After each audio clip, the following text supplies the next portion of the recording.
Good morning बच्चों। आज फिर से हम तुमको नया लेसन पढ़ाने जा रहे हैं, पाठ 3, जिसमें नागरिकता एवं भावात्मक एकता। नागरिकता के बारे में हमने बता दिया है और हर उसमें देखो हर चैप्टर में कोई ना कोई सब्जेक्ट से मिलता है।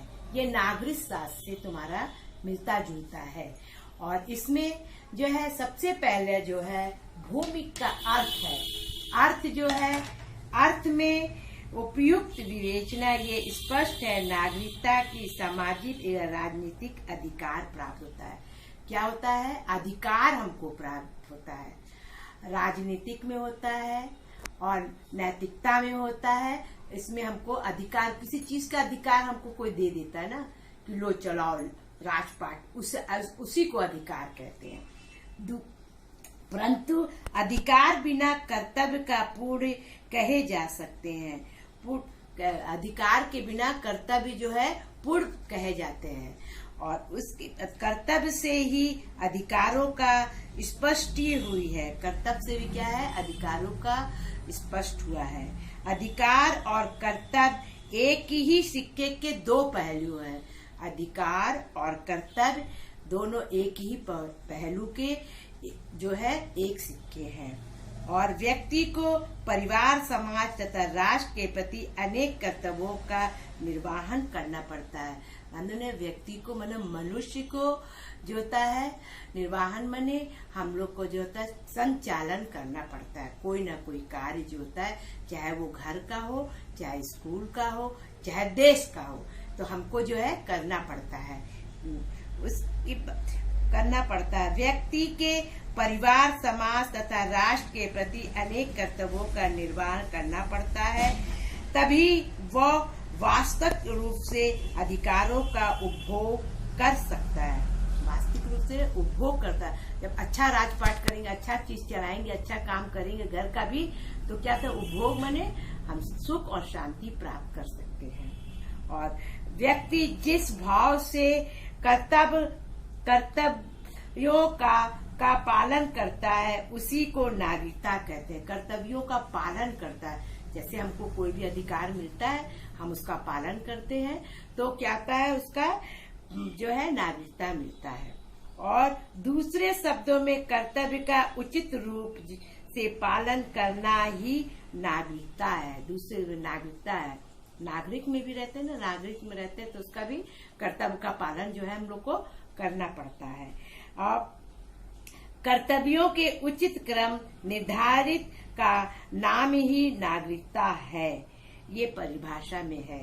और दूसरा परिभाषा, नागरिकता किसी व्यक्ति की उस स्थिति विशेष का नाम है जिसके अंतर्गत मनुष्य अपने राज्य में समानता, राजनीतिक अधिकारों का उपभोग कर सकता है और कर्तव्यों का पालन करने के लिए सदैव प्रस्तुत रहता है, हमेशा तैयार रहता है कोई भी काम। अब हम लोग के स्कूल का जो है, अगर सिस्टर हम लोग को कोई भी कार्य कर देती है तो क्या था? हम लोग हमेशा तैयार रहते हैं कि हाँ हम लोग कर लेंगे। अगर नहीं भी आता है तो उसको प्रयास करते हैं। उसी प्रकार से हमको देश का भी जो है नागरिकता का ध्यान रखना पड़ता है। उसके बाद दूसरे शब्दों में उसे राज्य की ओर से राजनीतिक तथा सामाजिक अधिकार प्राप्त होना चाहिए। तीसरे, उसे राज्य के प्रति आस्था रखनी चाहिए। राष्ट्रीय भक्ति के अभाव में नागरिकता की कल्पना नहीं की जा सकती है, जो है कल्पना नहीं की जा सकती है। कोई मतलब कल्पना मतलब उसका विचार नहीं कर सकते, सोच विचार की कैसे कल्पना उसका करते हैं कोई भी कार्य करने में। और उसके बाद जो है नागरिकता प्राप्त करने की विधियां या सिद्धांत। नागरिकता प्राप्त करने, जब 18 वर्ष के हो जाते हैं तब क्या होता है? नागरिकता हम लोग को प्राप्त होती है। 18 वर्ष से छोटे रहते हैं तो नागरिकता नहीं मिलती है। हम लोग क्या होते हैं उसमें जो होते हैं बच्चों में आ जाते हैं। और इसके बाद जो है सबसे पहला जो है नागरिकता प्राप्त करने के नियम का सिद्धांत। और विश्व में सभी देशों में समान नहीं है, परंतु हम कुछ समानता नियमों का विवेचना यहाँ पर प्रस्तुत करेंगे। वन में सिद्धांत नागरिकता प्राप्त करने का यह सिद्धांत सबसे प्राचीन। इस सिद्धांत का अर्थ यह है कि जिस देश में नागरिकता किसी भी बालक को माता पिता होंगे उसी ही देश के नागरिकता उसको प्राप्त होती है। जैसे किसी भी देश के मान लो हिंदुस्तान में है तो हिंदुस्तान में होंगे, और अगर अमेरिका में है तो अमेरिका में होंगे। अगर अमेरिका के जहाज में अगर बच्चा पैदा हो जाता है तो उसका नागरिकता अमेरिका का हो जाता है, ये नहीं कि हिंदुस्तान का होता है। तो ये सारी चीजें नागरिकता जो होता है हमको प्राप्त होती है। और भारत में भी पढ़ लिख कर बड़ा होता है, और यदि यहाँ की नागरिकता संबंधित शर्तों को पूरा कर लेता है तो यह भारत का नागरिकता बन सकता है। फिर फ्रांस का सरकार ये दावा नहीं कर सकती है क्योंकि उसे बालक को माता पिता फ्रांस के नागरिकता, और इसलिए वो भी फ्रांस का ही नागरिकता होगा। फ्रांस में जैसे कि बालक जो होता है वहाँ का होता है तो वहीं का नागरिक होता है। तो उसको जो है हम लोग को नागरिकता बनने के लिए जिस देश का होते हैं उसमें जो होते हैं वहाँ के लोग लड़कियों से शादी करना पड़ता है, फिर जब होता है कि नागरिकता बनने का अधिकार मिलता है। दूसरा पॉइंट जो है जन्म स्थान जो है जहाँ पे हम लोग पैदा होते हैं। तो यह सिद्धांत के आधार पर नागरिकता जन्म के स्थान के आधारित पर प्राप्त होता है। इसके अनुसार बालक जिस देश की भूमि पर जन्म लेता है उसी देश का नागरिकता, हमने बताया ना, जिस देश का जन्म लेता है उसी का नागरिकता होता है उसको, और नागरिकता होता है। और विदेश दंपति का बालक इंग्लैंड के जहाज में जन्म लेता है तो वो भी इंग्लैंड का नागरिकता माना जाएगा। और अमेरिका तथा फ्रांस के भी इस सिद्धांत में मान्यता दी गई है। तीसरा पॉइंट है मिश्रित सिद्धांत।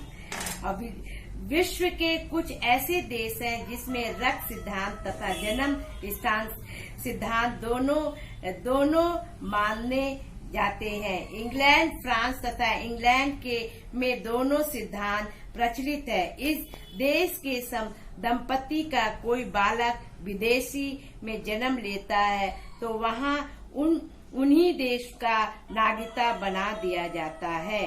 और यदि किसी विदेशी दंपति का बालक इनके देश की भूमि पर जन्म लेता है तो वहाँ का उन्हीं को नागरिक बना लेता है। मतलब अगर मान लीजिए अमेरिका का बालक हमारे देश में हिंदुस्तान में आके जन्म लेता है तो हमारा जो है इंडिया का बालक बन जाता है, और जब इंडिया का जो रहता है अमेरिका में जाता है तो क्या होता है अमेरिका का ही सिद्धांत वहाँ का भी नागरिक बन जाता है। जहाँ पे वो जन्म लेता है वही का वो नागरिक बनेगा।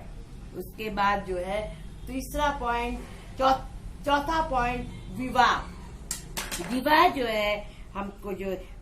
है हमको अपने ही धर्म में करना चाहिए। नागरिकता भी जो है हमको उसी में मिलती है। विवाह यदि किसी देश में नागरिक स्त्री दूसरे देश के नागरिक पुरुष का विवाह कर लेती है तो उसे अपने पति के देश की नागरिकता प्राप्त होती है। मतलब दूसरे देश की स्त्री अगर विवाह कर लेती है तो अपने पति ही के देश के नागरिकता को वो प्राप्त करती है। और परंतु कुछ देशों में यह नियम लागू नहीं होता है।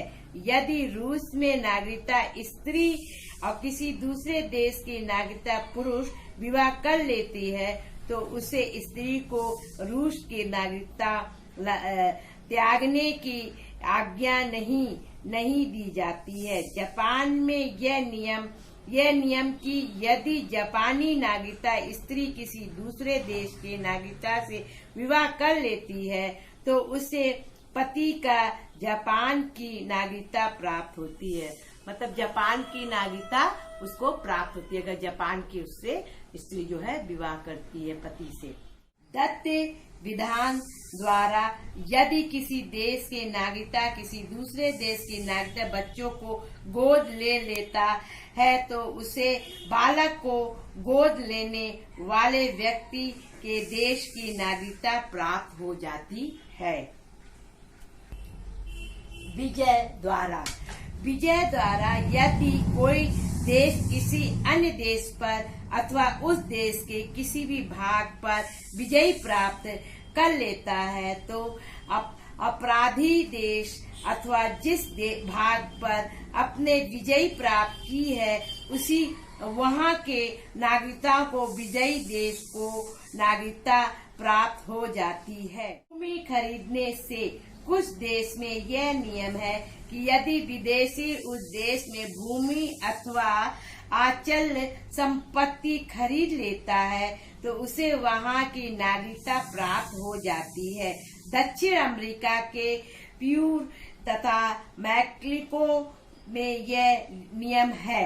मतलब कि जो है कि जहाँ का भूमि खरीद लेता है वहीं का वो नागरिक हो जाता है। सरकारी नौकरी द्वारा कुछ राज्य में यह नियम है कि यदि कोई दूसरे देश का नागरिक वहाँ पे राष्ट्रीय सेवा में स्थानीय पद प्राप्त कर लेती तो उसे वो वहाँ की नागरिकता प्राप्त हो जाती है। अच्छा बच्चों, अब यहाँ पे पहला भाग जो है इसका समाप्त हो गया है। इसके आगे जो है और भी भाग पढ़ाएंगे और ये आप लोग पढ़ के समझ के अपने उससे बुद्धि से लिखिएगा। और क्योंकि एग्जाम जो है अब होने वाला है, अब आप लोग का कब होगा ये हमको नहीं मालूम। आप सभी को मेरा बाय बाय।